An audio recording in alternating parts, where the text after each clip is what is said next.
Gracias, Marvin. Diga, levante su día. Señor Dios Todopoderoso, abre mis oídos espirituales para escuchar tu voz. Y abre mis ojos espirituales para ver tus señales, prodigios y milagros. Que el poder de la revelación descienda sobre mí y el poder de la resurrección me levante. Amén y amén. Damos un fuerte aplauso al Espíritu Santo de Dios.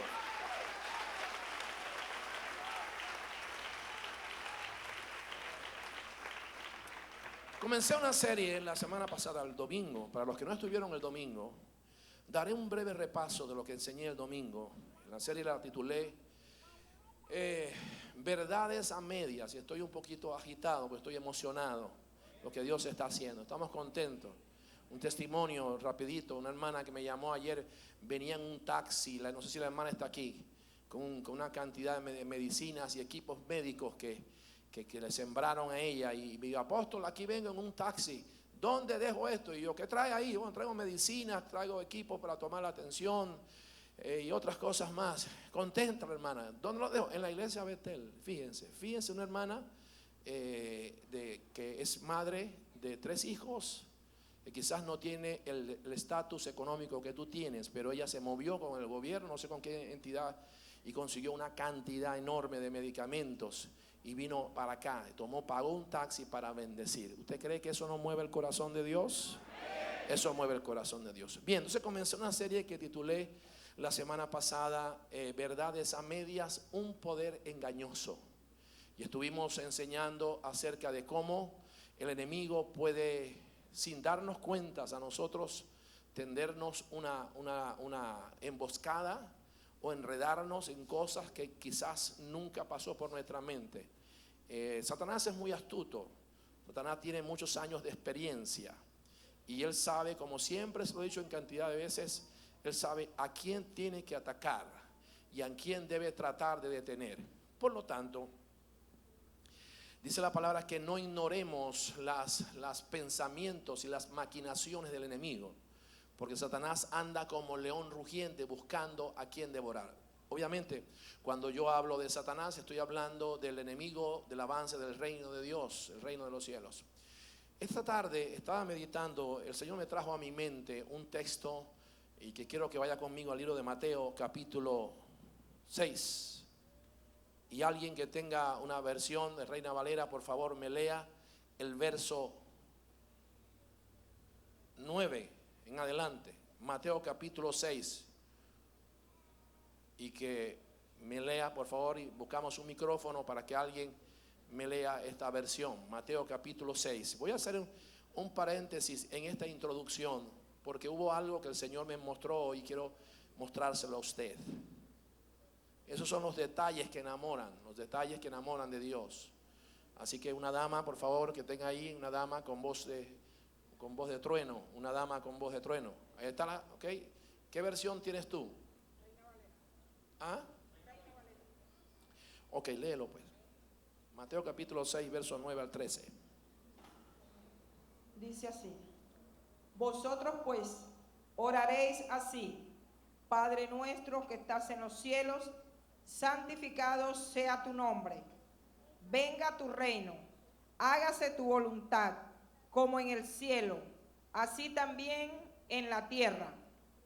El pan nuestro de cada día, dánoslo hoy, y perdónanos nuestras deudas, como también nosotros perdonamos a nuestros deudores.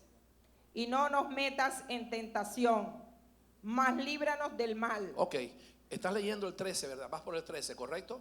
Sí, ok, léeme el verso 13 de nuevo, despacio, y te separas un poquito el micrófono de tu boca. Y no nos dejes, y no nos metas en tentación, mas líbranos del mal. Ok, muchísimas gracias, puedes tomar asiento. ¿Cómo dijo ella que dice la Biblia? Y no nos metas en tentación. ¿Cómo dice? Y no nos metas en tentación. Pero ya va, la Biblia dice que Dios no puede ser tentado y Dios no tienta a nadie. Entonces, ¿cómo es que Dios te puede meter en tentación? si la palabra de Dios dice que Él no va a tentarte a ti? Pues ahí tenemos un error de traducción de la versión Reina Valera de 1960. Por eso te invito a que te inscribas en la Escuela Apostólica Volviendo a Nuestras Raíces, no para señalar los errores que tiene la Biblia que tú lees, sino para que podamos ir más allá. Este error de esta traducción puede dar origen a una falsa doctrina o a una doctrina de error. Cualquier persona que no tenga experiencia y que no maneje otras fuentes o otras traducciones puede fácilmente decir que Dios, si Jesús nos indicó que le pidiéramos al Padre que no nos metiera en tentación, quiere decir que el Padre nos puede meter en tentación, y eso es contrario a lo que la palabra de Dios establece en sus versiones hebraicas. Por lo tanto, la versión hebraica revisada y actualizada corrige y dice: y no nos dejes caer en la tentación. Eso es otra cosa. El Padre no te va a meter en una tentación.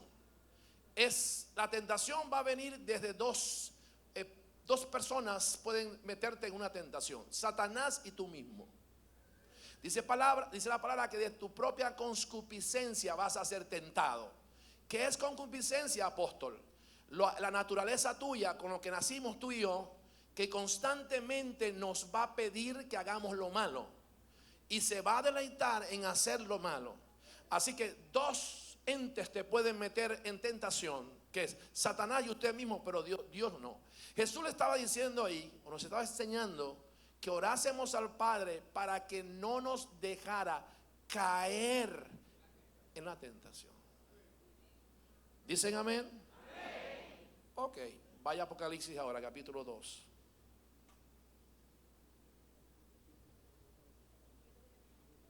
Diga uy, uy, uy. Ay, ay, ay.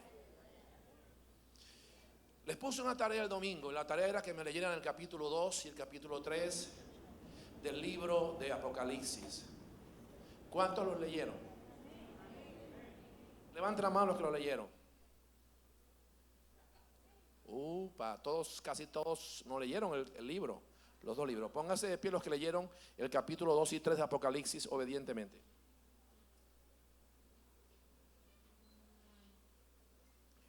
Como el 3% de los que están aquí. Ok, acostúmbrense a cuando le demos una sugerencia, hágalo. Les dije que leyesen el capítulo 2 y 3 del libro de Apocalipsis, porque es sumamente importante que nosotros atendamos el mensaje que el Señor dio a las 7 iglesias, que estas 7 iglesias vienen a representar 7 tipos de creyentes o 7 tipos de individuos que iban a estar presentes en todos los tiempos. Allí Jesús le habla a Yeshua, le habla a Juan, el discípulo amado, y comienza a manifestarle lo que él estaba viendo.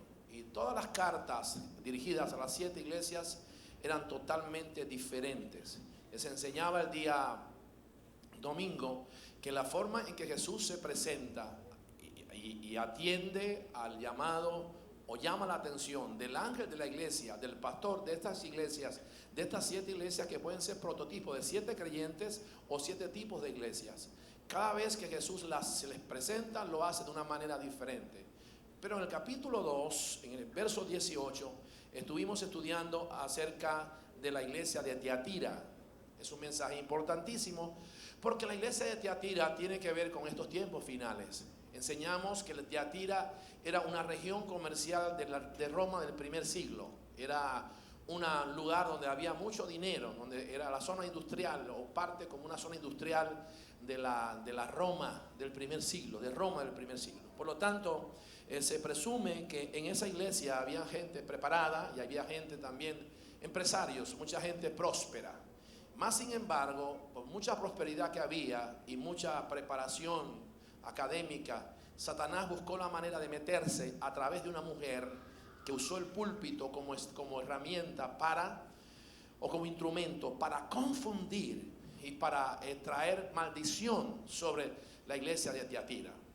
Dice el capítulo 2 que Jesús comienza halagando a las buenas obras de la iglesia de Tiatira. Les enseñaba el domingo que es un método que Jesús nos enseña para confrontar a alguien. Cuando nosotros vamos a confrontar a alguien, a un amigo, a una esposa, a hijos, a compañeros de estudios, de trabajo, el Señor nos dejó esta enseñanza, que primero vienen 5 halagos y después viene la palabra fuerte. Porque mucha gente a usted le cierra los oídos porque usted viene con la palabra fuerte y la persona se bloquea. O sea, igual tenemos que hacer con nuestros hijos, con nuestra esposa, con nuestros esposos. Debemos aprender esto. Es una técnica de confrontación, un método que Jesús enseñó y obviamente que los apóstoles siguieron esta idea. Por eso vemos a un apóstol Pablo siempre halagando a la persona que iba a confrontar, pero siempre iba a haber un pero. El pero, después del pero venía entonces la confrontación o el llamado de atención. Jesús comienza a decirle: yo conozco tus obras, tu amor, tu fe, tu servicio, tu paciencia, y que tus obras primeras son mayores que las postreras. Pero tengo contra ti algo, le dijo, que toleras a esta mujer que se hace llamar profetisa, dice, y que enseña y seduce a mis siervos a fornicar y a comer cosas sacrificadas a los ídolos. Allí nosotros vemos varias palabras claves. Número 1, el nombre Jezabel, que viene a ser una metáfora o una representación de la malvada Jezabel de la antigüedad. Ustedes estudiaron y yo he predicado mucho sobre Jezabel, el enemigo número 1 de Israel en los tiempos del profeta Elías. Pero otra palabra que me llama la atención es la palabra fornicación o fornicar. Aquí nos enseña la Biblia que esta mujer seducía en la iglesia de Tiatira, que puede ser cualquier iglesia. Yo creo que tiene que ver mucho con una iglesia apostólica, porque habla de profecía, de profeta, perdón. Y entendemos que hoy en día hay iglesias que no abrazan la idea de que los profetas están activos y que los apóstoles mucho menos. Hay iglesias que respetamos, que dicen que el ministerio apostólico y profético cesó en el primer siglo. Evidentemente entendiendo que esto es un error, porque si no apareciese el apóstol Pablo hablando de los 5 ministerios en el libro de Efesios, y mucho menos apareciese Jesús hablando acerca de los profetas falsos y verdaderos en el libro de Apocalipsis. Así que por lo tanto vemos que esto pudiera ser una iglesia apostólica, un prototipo de una iglesia apostólica que le da apertura a lo profético, como esta casa. Entonces, en esta casa se le da apertura a las visiones, a los sueños, a las profecías. Pues bueno, más a mi favor, si en esta casa le damos oportunidad a esto, tenemos que tener muchísimo cuidado. Porque si bien es cierto que la mayoría de ustedes tienen sueños y tienen visiones, y Dios te muestra a ti cosas que van a suceder antes de que acontezcan, es una realidad. Y que a muchas mujeres de esta iglesia el Señor le ha dado un ojo de águila para ver cosas que nosotros los hombres no podemos ver. ¿Cuántas mujeres dicen gloria a Dios? Si alguna mujer lo cree, dígale al que está a tu lado: tengo ojo de águila. Entonces eso es una realidad en la vida de esta congregación. Por lo tanto, nos interesa estudiar a la iglesia de Tiatira. Yo doy gracias a Dios por las mujeres de esta iglesia. Y doy gracias a Dios por las esposas de esta iglesia. Y doy gracias a Dios por mi esposa. Y doy gracias a Dios por la esposa tuya, varón, que tú tienes. Porque tu esposa tiene un ojo de águila. Cualquiera no la va a engañar.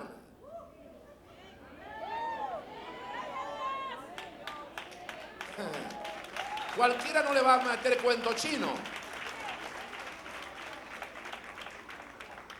Porque tu esposa, mujer, mi esposa es igualita a ti, que ve cosas que yo no veo. Y antes que el enemigo ataque, a ustedes se les revela. Así que si está con tu esposa, dile: tú tienes ojos de águila, definitivamente. Así que damos gracias a Dios por esa mujer. Entonces, aunque eso es una bendición en nuestra casa, porque no en todas las iglesias se ve esto. Porque para que lo profético pueda aperturarse hay que creer. Y evidentemente hay que dejar que fluya. En esta casa creemos en lo profético y dejamos que fluya. Otros se lo pierden. Tú y yo lo disfrutamos. Oramos para que otros entren en este río, Pero tú y yo disfrutamos de este mover profético hermoso y sabroso que hay en esta casa. Dicen gloria a Dios. ¿Por qué? Porque ¿qué pasa? Tú eres en tu condición de profeta, de mujer y hombre, que te mueves en una unción profética extraordinaria. El enemigo fácilmente no podrá engañarte. No podrá engañarte. Dicen amén por eso. Ok. Entonces la iglesia de Tiatira viene a ser un tipo de iglesia apostólica.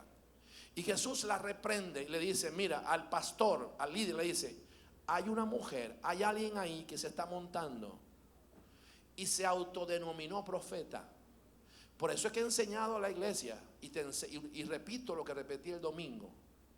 Aquí en Betel, en la iglesia Betel, hay una sola profeta, que es mi esposa. Hay otras que ven y que pueden tener un llamado profético, pero no son profetas ungidas, ni autorizadas, ni tienen credenciales para operar. Por lo que tienes que tener muchísimo cuidado, porque como se mueve la profecía en esta iglesia, cualquiera con una buena intención va a querer darte una profecía. Por lo que te recomiendo que primero peses la palabra, 1 y 2, aunque venga alguien a revelarte cosas que tú hiciste hace 2 semanas o cuando eras niño, no quiere decir que sea un hombre de Dios, un profeta de Dios o una profeta de Dios. ¿Por qué? Porque Jesús dijo, en aquel día muchos me dirán, Señor, en tu nombre sanamos y profetizamos, mas yo diré, dijo Jesús, apartados de mí, hacedores de maldad. Así que el hecho de que alguien venga a decirte cosas que tú hiciste, o alguien que venga y pueda poner la mano y alguien caiga, no quiere decir que son instrumentos usados por Dios, y tampoco quiere decir que se van directamente al cielo cuando partan de esta tierra. Por lo que tengo que advertirte, porque cada vez que la iglesia crece, obviamente van a venir profetas verdaderos y van a venir profetas falsos, y tengo que advertirte. ¿Qué tienes que hacer tú? Pesar la palabra. Usted nunca me le diga a una palabra sí. Usted primero me la va a pesar, aunque le diga, aunque esa profeta o ese profeta, ese hermano le diga lo que usted hizo hace una semana. Repito, usted tiene que tener mucho cuidado. 2, usted no se me deje poner la mano de cualquiera, no vaya a cometer ese error. Si usted saliendo de esta iglesia hay alguien que le va a dar una palabra profética, usted le dice, anóteme esa palabra que voy a consultarlo con mi autoridad.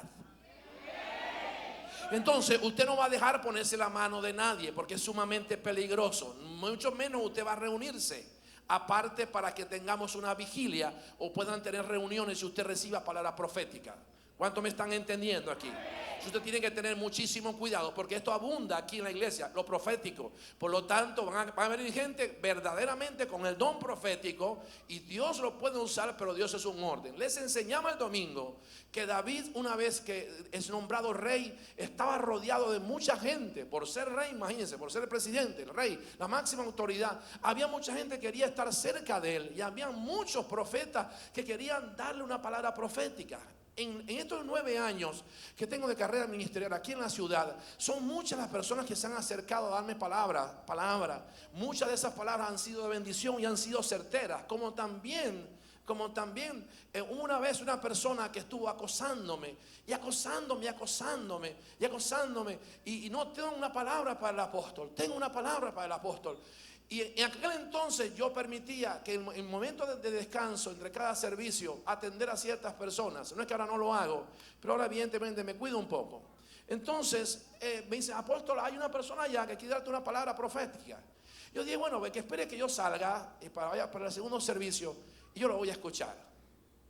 Tenía tanta insistencia que yo decía, tiene que venir una revelación muy fuerte, porque está insistiendo tanto este varón. Y yo vengo y lo atiendo. Y me dice, tengo una palabra para ti. Yo, adelante, hermano. Así te dice el Señor. Dígalo. Te voy a bendecir.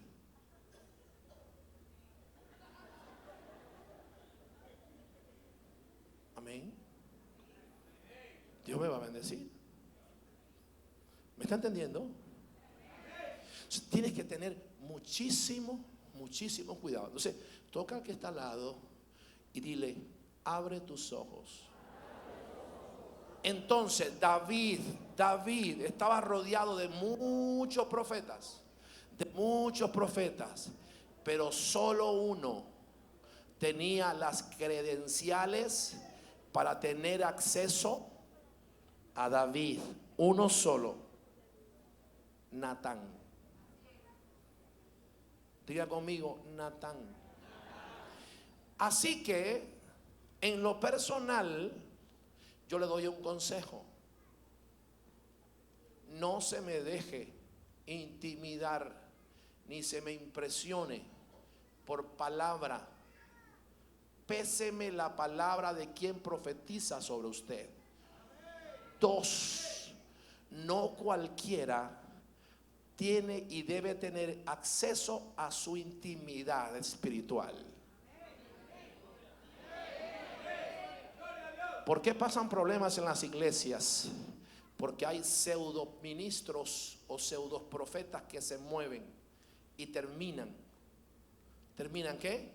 Haciendo grupos. Entonces usted no va a caer porque lo pueden confundir. Apóstol, ¿y cuál es la? Mire, es una Biblia. La palabra profética más segura que tú tienes es esta, mira. Levante su palabra y diga conmigo: esta es la palabra profética más segura. Todo lo que usted vengan a profetizarme, a usted me lo va a filtrar por aquí. Y 2, me vas a pesar el espíritu de esa persona. ¿Qué vas a hacer? Lo vas a pesar.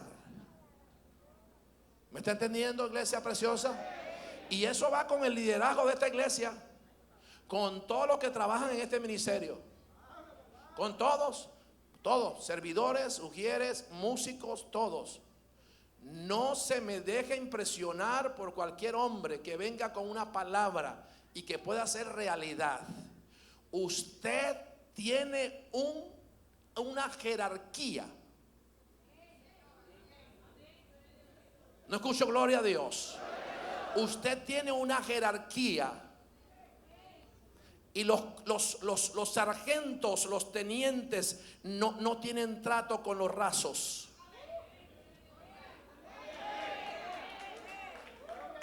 ¿Cuánto me están entendiendo? Recíbalo en espíritu humilde. Pablo dijo: yo no debo tener concepto mayor de mí que el que deba tener, pero debo tener un concepto. Usted tiene una jerarquía en el mundo espiritual que se ha ganado y que Dios le ha dado.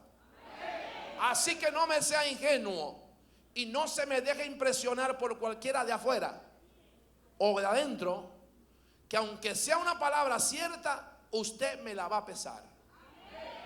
Porque esa es una manera fácil de seducir y de engañar. Repito, los sueños, las visiones y las palabras proféticas tienen que abundar en esta casa, porque esta es una casa profética. Pero tiene que haber un orden. Es como el asunto de hablar en lenguas. El don de lenguas es un don que está activo y es vigente y es bíblico. Pero como líder de esta casa, yo no puedo permitir que alguien se levante a hablar en lengua sin que haya un intérprete. Por lo menos mientras yo esté vivo y esa persona se levante a hablar, pues ya lo hice una vez, lo hice en Circunvalación 3 y lo puedo volver a hacer aquí. En público lo puedo mandar a callar. ¿Por qué? Porque si no hay un intérprete, tú sabías que los hechiceros los mandan a hacer sus tesis, sus rurales en las iglesias evangélicas. Y si usted no tiene la capacidad de identificar esa lengua, puede fácilmente un brujo, un espiritista, levantarse aquí y en lengua extraña comenzar a maldecir la iglesia. Y yo no lo voy a permitir. Y tú tampoco lo vas a permitir. Por lo tanto, si no hay intérprete de lengua, y usted trae en lengua, dice la palabra, el que habla en lengua a sí mismo se edifique. Y si hay un mensaje para la iglesia, pues tiene que haber un intérprete. Y si tú te levantas a hablar en lengua y no hay un intérprete, el Señor no te mandó a que hablaras en lengua. ¿Cuánto me están entendiendo?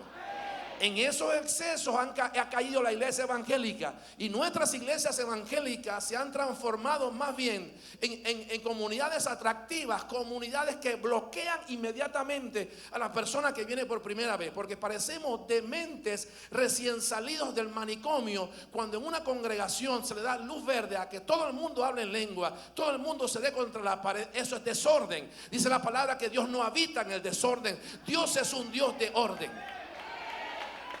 ¿Cuánto me están entendiendo? Y eso es parte de lo que nosotros hemos venido enseñando. ¿Para qué? Para que el mundo venga a los pies del Señor, entendiendo que el don de lenguas, repito, es una bendición, que Dios habla extraordinariamente a través de la lengua, y yo lo creo y lo avalo, y de hecho hablo en lengua, pero he entendido que Dios es un Dios de orden. ¿Me está entendiendo? Hay un video muy cómico en YouTube, trataré de buscar el nombre para que lo ubique. Un par de novios en plena boda. El esposo comenzó a hablar en lengua y el pastor casándolo, y comenzó a hablar en lengua y cayó al piso, y el pastor casi ni puede terminarla. Y la esposa lo quería llevárselo para el hotel rápido, que terminara la cosa para la luna de miel. ¿Me está entendiendo? Entonces hay que tener muchísimo cuidado. Dile al que está a tu lado, no seas ingenuo. Ten cuidado. Entonces, Jezabel viene a ser un espíritu engañoso que viene, obviamente, a confundir. Y a mí se me acabó el tiempo. ¿Seguimos? Seguimos. La gente que va llegando, que espera un poquito, ¿verdad? Ok, entonces Jezabel viene a confundir. Jezabel viene entonces, la palabra fornicar en ese texto no tiene una connotación ni un contexto sexual. La palabra fornicar tiene acá, es una palabra hebrea que enseñé el día domingo, y que significa, la palabra fornicar significa contaminar y significa mezclarse. Diga conmigo, mezclarse y contaminar. La palabra fornicar aquí es la palabra hebrea tasni, que significa mezclarse y contaminar. Escuchen lo que les enseñé, estoy en el repaso apenas. Escuche esto. Para los judíos, fornicar e idolatrar es lo mismo, desde este ángulo. Es decir, una persona que hace que fornica, automáticamente llega a idolatrar. ¿Por qué, apóstol? Tu naturaleza caída y mi naturaleza caída, llámese carne o vieja naturaleza, es idólatra.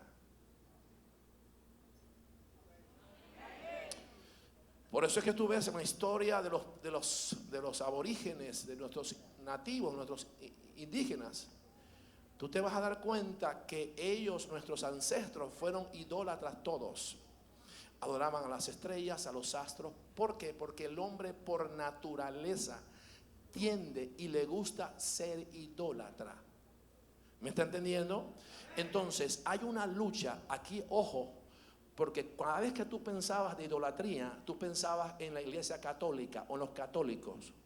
Tengo que decirte hoy que a lo mejor tú eres más idólatra que cualquiera de ellos. Ojo con esto. ¿Por qué? Porque hay una parte caída nuestra que es idólatra. ¿Me está entendiendo?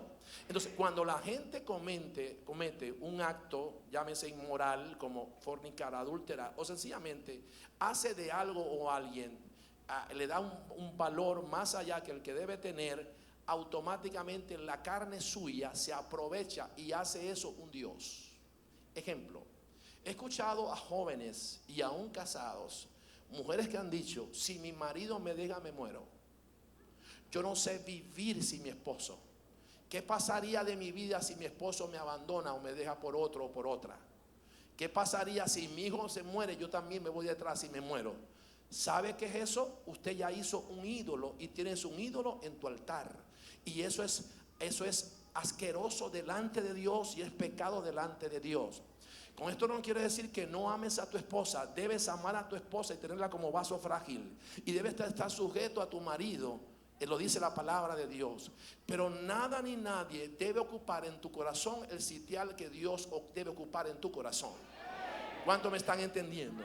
Con esto no quiero decir que toda ruptura va a ser dolorosa y que toda separación trae dolor, pero que nada ni nadie sea el primero en tu vida. El primero en tu vida tiene que ser Dios por encima de todo. Si usted quiere ser feliz, tiene que ser Dios por encima de todo. Si tú ves que tus hijos le quieren quitar el lugar a Dios en tu vida, o tu marido o tu esposa, tú tienes que establecer orden. ¿Por qué? Porque tu carne se va a aprovechar para hacer de eso un ídolo. ¿Cuántos me están entendiendo?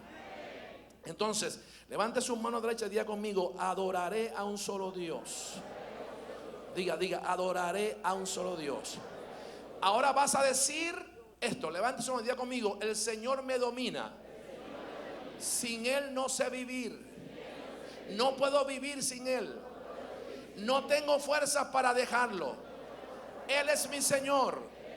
Él es mi Salvador. Dicen gloria a Dios. ¿Cuántos dicen gloria a Dios? Así que Él debe ser lo primero en tu vida. Si tu esposo no te quiere acompañar para la iglesia, usted con permiso se viene para la iglesia. Si es su esposa la que no quiere acompañarlo, usted dice: mi amor, te amo mucho, pero yo voy a adorar al Dios que me dio vida. Dicen gloria a Dios por eso. Dicen gloria a Dios. El enemigo tratará de crear problemas en tu casa, en tu hogar, y a lo mejor puede usar a tus hijos para que usted no venga a congregarse y reciba la palabra que usted ha estado esperando. Por lo tanto, usted tiene que tener autoridad, y yo te felicito, porque hay mucha gente que está desde las 3 de la tarde, 4 de la tarde acá, porque sabía que algo maravilloso Dios iba a darle. Yo sé que Dios te ha dado algo maravilloso en este tiempo que estamos viviendo. Por lo tanto, te felicito, y yo quiero que tú te des un aplauso a ti mismo hoy.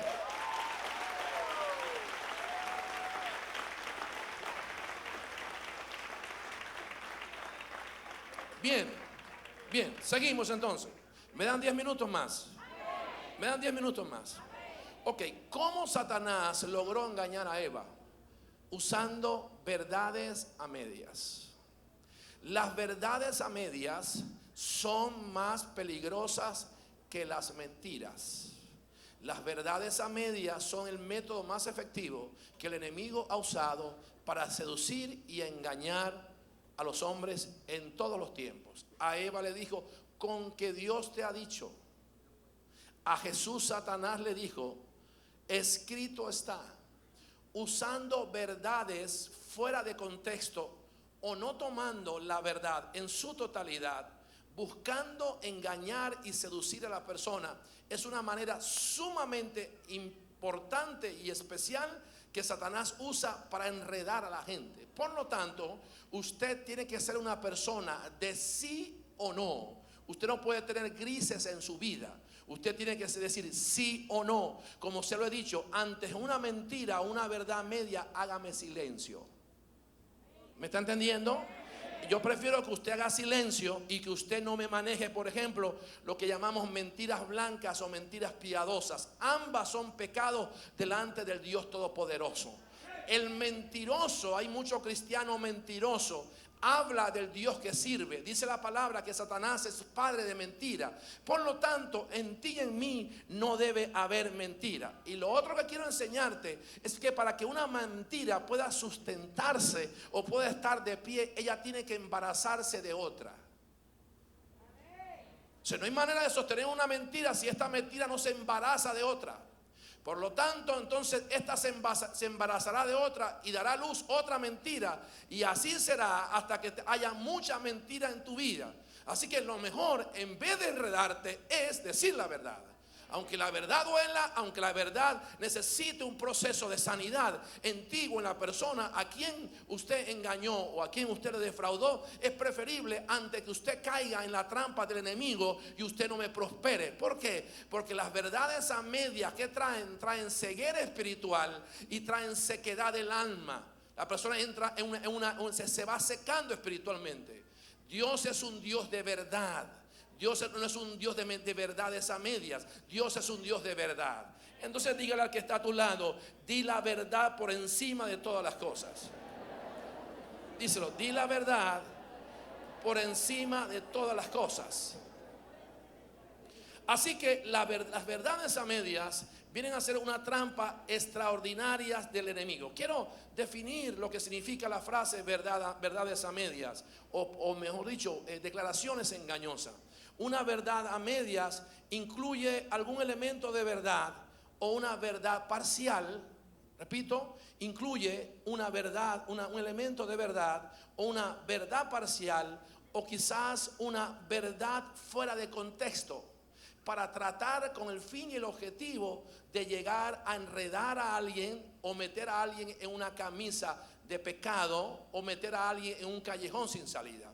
Por eso es que tienes que tener mucho cuidado, porque siempre te lo he dicho, los enemigos que van a venir a ti no van a venir a ti con carencia de conocimiento. Pueden usar la misma palabra para tratar de enredarse. Se lo dije el domingo. Los enemigos más terribles suyos no los vas a conseguir afuera, los puede conseguir aquí adentro en la iglesia.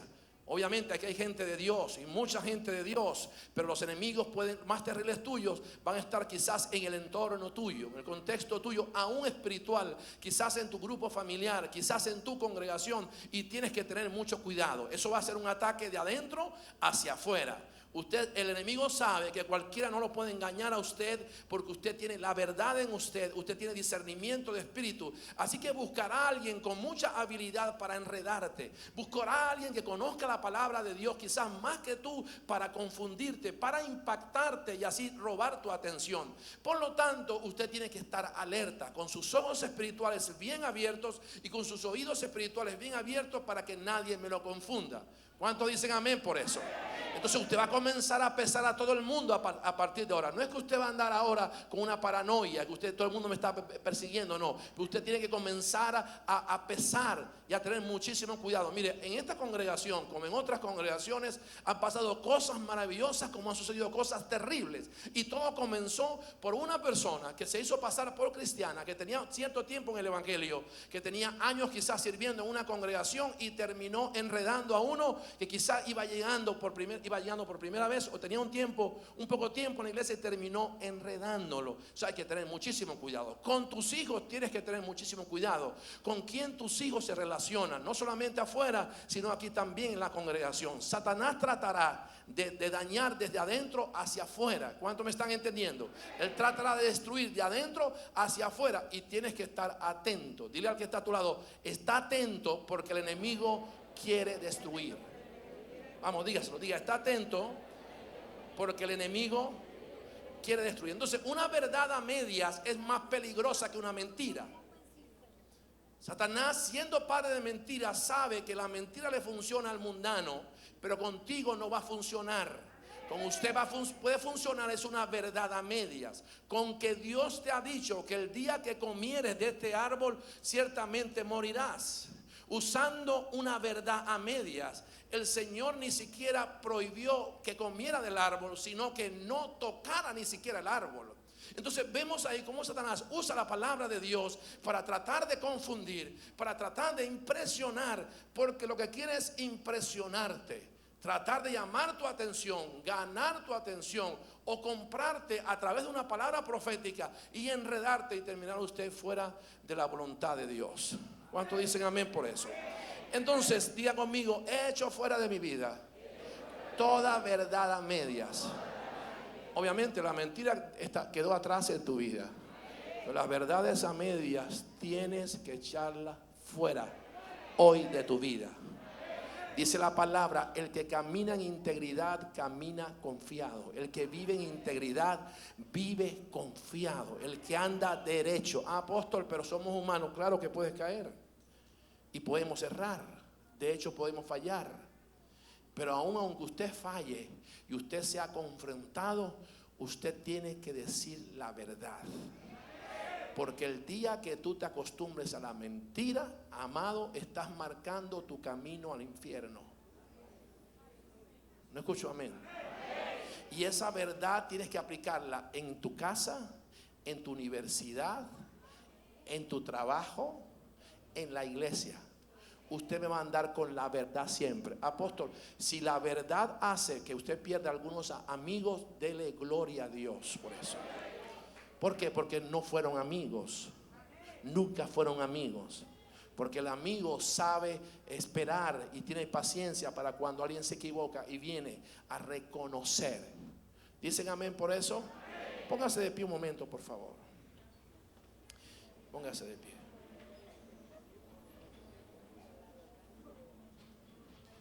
¿Cuántos están aprendiendo algo hoy? Escuche esto. Termino con esto. Quiero que se quede de pie para que cambiemos la posición. Escuche, mire. ¿Cuántas personas hoy que están acá alguna vez han leído la historia completa de Abraham? ¿Cuántos han leído el capítulo 12 de Génesis? Bien, lo va a leer en su casa. Hoy vengo con todo respeto que merece la memoria de nuestro padre Abraham, a presentar públicamente una verdad a medias que Abraham manejó, poniendo en peligro la vida de su mujer y de su esposa. Dice Génesis capítulo 12, verso 6. Escuche por favor, todo el mundo silencio, por favor, escuche. Y atravesó Abraham el país hasta el lugar Siquén, hasta la encina de Moré.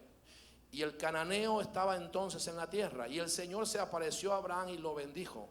Verso 10. Y hubo hambre en la tierra, y Abraham descendió a Egipto para pasar allí un tiempo, porque el hambre era severa en la tierra. Y sucedió, dice la palabra de Dios, que cuando se acercaba a Egipto, dijo a Sarai su mujer: Sarai, sé que eres una mujer de hermoso parecer. Y sucederá que cuando te vean los egipcios dirán: esta es su mujer, y me matarán a mí, pero a ti te dejarán vivir. Verso 13. Así que por favor te pido, y dile a ellos que tú eres mi hermana, para que me vaya bien, y por causa tuya, para que yo viva gracias a ti. Y aconteció que cuando Abraham entró en Egipto, los egipcios vieron que la mujer era hermosa como las mujeres de Betel. Verso 15. Y vieron los oficiales de Faraón y alabaron delante de él, y la mujer fue llevada a la casa de Faraón. Y este trató bien a Abraham por causa de ella, y le dio ovejas, vacas, asnos, siervos, siervas, asnas y camello. Pero el Señor hirió a Faraón y a su casa con grandes plagas por causa de Sarai, por cuanto era mujer de Abraham. Entonces Faraón llamó a Abraham y le dijo: ¿qué es esto que me has hecho? ¿Por qué no me avisaste que ella era tu mujer? ¿Por qué dijiste: es mi hermana, de manera que la tomara como mujer? Ahora pues, sal de aquí, toma tu mujer y vete de este lugar. Y Faraón dio órdenes a sus hombres acerca de Abraham, y los despidieron con su mujer y con todo lo que le pertenecía a ellos. Escuchen lo que sucedió. Abraham sale huyendo de su tierra porque había una gran hambruna, y le habían dado a él la noticia de que en Egipto, en las tierras de Faraón, había comida. Pero los egipcios, que se presumen, y obviamente no quiero que me vea esto como una expresión racista, esto es parte de la cultura y la historia. La mayoría de ellos eran negros, tipo africanos. El 95% de los egipcios en ese entonces, y que estaban bajo la autoridad de Faraón, era gente de color, gente negra. Por lo tanto, Abraham, cuando llega, se acerca a ellos y va con su esposa Sarai, que a pesar de que tenía una edad avanzada, era una mujer extremadamente bella. Abraham dijo: si yo digo que tú eres mi esposa, o se enteran, ellos me van a matar y se van a quedar contigo. Al final me matarán y se quedarán contigo. Pero si yo digo que tú eres mi hermana, los dos estaremos vivos, porque a ti te pueden tomar, pero a mí no me podrán hacer absolutamente nada. Así que te pido que te hagas pasar por mi hermana. Y así fue. Cuando Sarai llegó, los negros vieron la belleza de Sarai, e inmediatamente cuentan los sabios de Israel que se asombraron de su belleza y dijeron: le vamos a llevar este regalo a nuestro rey. A los que nuestro faraón vea a esta mujer tan hermosa, seguro que pasará una noche extraordinaria. Aunque él tiene un harén con mujeres bellísimas, pero no hay una mujer como esta. Así que vamos a hallar gracia delante de Faraón y la vamos a presentar. Así que tomaron a Sarai y la llevaron delante de Faraón. Escuche esto. Cuando Faraón se prepara, según los sabios de Israel, para tener relaciones íntimas, para abusar de Sarai, Fíjense el peligro de manejar una verdad a medias. Algunos historiadores dicen que Sara viene a ser como prima o quizás como sobrina de Abraham, pero eso no está comprobado. Lo cierto es que Abraham manejó una verdad a medias. Y entonces cuando Faraón se prepara para abusar de ella, o como decimos acá en Maracaibo, para violar a Sarai, dice la palabra de Dios, dicen los sabios de Israel, perdón, que vino un tumor y le cayó al genital de Faraón. Es decir, vino un juicio de parte de Dios. ¿Por qué, apóstol? Porque todo lo que estaba al lado de Abraham tenía que ser bendecido. Como todo lo que está al lado tuyo tiene que ser bendecido y protegido por el Dios de Israel. Por lo tanto, cuando Faraón se decide a tener relaciones íntimas con ellas y ve que en su genital comienzan a salir llagas en ese momento, él sabía que había una maldición que estaba cayendo sobre él. Por lo tanto, se cree que algunos hechiceros que rodeaban a Faraón le dijeron: te mintieron, esta mujer debe ser la esposa de un hijo de algún Dios poderoso, porque de lo contrario esto no estuviera aconteciendo. Así que Faraón llama a Abraham y le dice: Abraham, ¿por qué me mentiste? ¿Por qué me dijiste una verdad a medias? ¿Por qué me querías engañar? Llévate a esta mujer de acá, porque sobre ti y sobre ella hay un poder mayor que el poder mío, y yo no puedo tocar, y no puedo tocar ni hacer daño a aquello que tu Dios protege. Dice gloria a Dios por eso. Estos fueron los capítulos terribles y las verdades a medias, una mentira que manejó nuestro padre Abraham y que casi le cuesta la vida, no solamente a él y a su esposa. Así que a partir de ahora ustedes van a andar, como dicen los americanos, straight, derecho. Diga verdades. Diga: aparto de mi vida la mentira y las verdades a medias. Yo estoy apostando a que esta iglesia, todos los que me está escuchando, sean gente íntegra. No que no se equivoque ni cometa faltas, porque todos nos equivocamos, pero que sea íntegro, que usted maneje la verdad. Cuando usted maneja verdades a media, usted está negociando su primogenitura, y eso usted no debe hacerlo. Se levante su mano derecha y diga conmigo: Señor, te doy gracias. Gracias por esta tarde, porque toda mi familia, mi esposa, mis hijos están bendecidos, y la bendición que juraste a Abraham está sobre ellos y está sobre mí. Diga: prometo decir la verdad, caminar en verdad, apartaré de mi vida las verdades a medias, aunque tenga que llorar, aunque tenga que sufrir, lo haré por amor a ti. Ayúdame a ser íntegro como Job delante de ti, Señor. Amén y amén. Démele un aplauso a la presencia de Dios.